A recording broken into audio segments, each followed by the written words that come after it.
High guys, welcome back to my channel. আশা করি তোমরা সবাই ভালো আছো আর আমি ভালো আছি। তো চলে আসলাম তো একটা ব্লগ নিয়ে। আর গাইস, আমার এই ফোনটা কিন্তু কেনার কয়েক মাস হয়েছে, মানে দুর্গাপুজোর সময় কিনেছিলাম। এখন মোটামুটি 3 থেকে 4 মাস হয়েছে আর কি। তো এই ফোনের মধ্যে একটু সামান্য সমস্যা দেখা দিচ্ছে, মানে সেই সময় সমস্যা দেখা দিচ্ছিল, মানে 2 মাসের মধ্যে। তো সেই সময় ভেবেছিলাম যে কিছুদিন পরে হয়তো আপডেট দেওয়ার পরে সব ঠিক হয়ে যাবে, বাট না, সমস্যাটা আরও দিন দিন বাড়ছে, যার ফলে ভাবলাম যে না, দেখানো ভালো।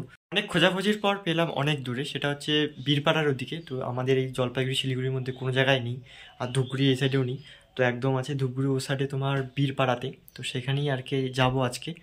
আর আমার সাথে যাবে আমার দাদা, যে ধূপগুড়িতে থাকে। তো ধূপগুড়ির থেকে তাকে ডাইরেক্ট ওঠাবো। এখন আছি বর্তমানে ময়নাগুড়িতে। ময়নাগুড়ির থেকে যাবো ধূপগুড়িতে। ধূপগুড়িতে দাদার সাথে মিট করে দাদাকে নিয়ে তারপর চলে যাবো বীরপাড়াতে সার্ভিস সেন্টারে। তো গাইজ, ফাইনালি চলে আসলাম বীরপাড়াতে। আর দাদার সাথে ধূপগুড়িতে দেখা হয়ে গেছিলো, আর তখন ভিডিও করার সময় পাইনি। তো একবারে বীরপাড়াতে এসেই তোমাদের সাথে কথা বলছি। আর এখন যাবো সরাসরি সেই দোকানটাতে, মানে সার্ভিস সেন্টারে গিয়ে দেখি আগে খোলা আছে কি না। সেরকম তো জানিও না যে খোলা আছে কি না, গুগলে দেখলাম আর গুগলে ক্লোজ ছিল না। তো তার জন্য একদম চলে আসলাম, আর কোনো যোগাযোগ করা হয়নি। তো চলো গিয়ে দেখা যাক কী হয়। খোলা থাকলে অবশ্যই দেখাবো, আর না থাকলে কপাল খারাপ, ঘুরে যেতে হবে আর কি। ওই সার্ভিস সেন্টারটা পেয়ে গেলাম আর চলে আসলাম সার্ভিস সেন্টারে। আর প্রথমে ভেবেছিলাম যে খোলা আছে না বন্ধ আছে, সন্দেহ হচ্ছিল। তো খোলাই আছে। তো চলো এখন ভিতরে গিয়ে প্রবলেমটা দেখানো যাক। তো গাইজ, ফাইনালি সার্ভিস সেন্টারে যেই ঝামেলাটা ছিল সেই ঝামেলাটা মিটাই নিলাম আর কি। তো সার্ভিস সেন্টারের ভিতরে ভিডিও অ্যালাউ ছিল না, তার জন্য ভিডিও করিনি। আর ওখানে মেনলি সমস্যাটা কী ছিল একটু বলে দেবো। সমস্যা ছিল হচ্ছে তো ওই সফটওয়্যার আপডেট দিতে বললো। গাইজ, মেন কথা হচ্ছে আমি দেখিনি যে অ্যান্ড্রয়েড 14 এসেছে, আমি 13 চলছিল।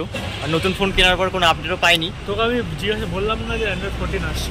আর তখন আসে নাই, তো রিসেন্ট আসছে। রিসেন্ট এই 4-5 দিন হবে আমার। 4-5 দিন আসছে, ওই তো 4-5 দিন। গাইজ, আরেক কিছুর প্রবলেম ছিল, সেই প্রবলেমগুলো তোমাদের বাড়ি থেকে নাহলে ধূপগুড়িতে গিয়ে তোমাদের সাথে বিস্তারিতভাবে জানাবো। তো আপাতত এখন যাবো বাস স্ট্যান্ডে, সেখানে বাস ধরবো, কারণ 6টা অবধি লাস্ট বাস পাওয়া যায়, তারপরে আর বাস পাওয়া যায় না। তো চলো আগে বাস স্ট্যান্ডে যাওয়া যাক।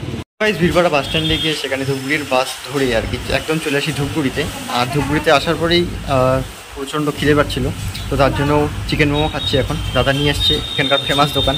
এটা কোথায়, কোন জায়গায় এটা? সিনেমা হল মোড়। সিনেমা হল মোড়। তো টেস্ট করা যাক।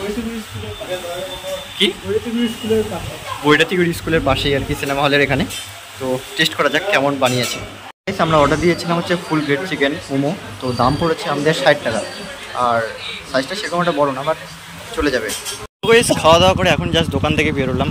আর সত্যি বলতে মোমোটা কিন্তু ব্যাপক ছিল, কিন্তু স্যুপটা আমার সেরকমভাবে পছন্দ হলো না, তাই স্যুপটা বেশি একটা খাইনি আর তোমাদের দেখাইনি। বাট গাইস, মোমোটা দারুণ ছিল, ব্যাপক ছিল। তোমরাও এসে ট্রাই করতে পারো। লোকেশনটা তোমাদের তো দিয়েছি একটু আগে, তো আরেকবার দিচ্ছি। লোকেশনটা হচ্ছে তোমার বৈরাতিগুড়ি হাই স্কুল, তার পাশে কিন্তু একটু এগোলেই ওই যে সামনের দোকানটা। তো এখানে এসে জিজ্ঞাসা করবে তাহলে। হ্যাঁ, নামটা হচ্ছে আমি মোমোস দোকানটার নাম। তো এসে খুঁজলেই তোমরা পেয়ে যাবে। তো গাইস, এখনই জাস্ট দাদার বাড়িতে আসলাম, আর এখন তোমাদের প্রপারভাবে বলবো যে সমস্যাটা কি হয়েছিল ফোনের, আর সেটার সমাধান কি হলো। তো ব্যাপারটা হচ্ছে, আমার ফোনে তোমরা জানোই যে বলেছিলাম আর কি ফার্স্ট স্টার্টিংয়ে, যে ফোনের ক্যামেরাটা ল্যাগ মারছিল, মানে ভিডিওর ক্ষেত্রে বা নর্মালি ফটোর ক্ষেত্রে কোনো ডিস্টার্ব দিচ্ছিল না, আর কোনো সমস্যা দিচ্ছিল না ফোনের মধ্যে। তো ওটা নিয়ে আমি গেছিলাম সার্ভিস সেন্টারে। তো সেখানে গিয়ে সেখানে আলোচনা করার পর, মানে ফোনটা ভালো করে দেখার পর, ওরা বললো যে ফোনের মধ্যে আপডেট এসেছে, যেটা 14, অ্যান্ড্রয়েড 14। সেই আপডেটটা দিলেই ওরা বলছিল যে সব ঠিক হয়ে যাবে। আর এখনই বাড়িতে এসে আমি আপডেটটা দিলাম, কিন্তু আপডেট দেওয়ার পরে কোনো কিছুই পরিবর্তন হয়নি। মানে এখন হালকা হালকা জাস্ট একটু তাও ব্ল্যাক মারছে, ঠিক আছে। আর রাত্রেবেলা তো সেরকম একটা বোঝা যাচ্ছে না। আমি দিনের বেলা কালকে আরও টেস্ট করব। তো যদি না হয়, কালকেও যদি এরকম সিচুয়েশনই পড়ে, তো আমি ফোনটা চেঞ্জ করব, আর কিছু করার থাকবে না, কারণ এইভাবে তো আর করা যাবে না। আমার মেনলি ক্যামেরাই দরকার, আর ক্যামেরায় যদি এত প্রবলেম দেয় তাহলে কিছু করারই নেই। তো দেখা যাক কী হয়, কালকে আমি দেখি আগে। যদি ঠিকঠাক থাকে তাহলে ভালো, যদি না থাকে তাহলে অবশ্যই চেঞ্জ করব। আর কি ফোন নেব আর সেটা কত বাজেটের মধ্যে থাকবে সেটা সবটাই তোমাদের দেখাবো।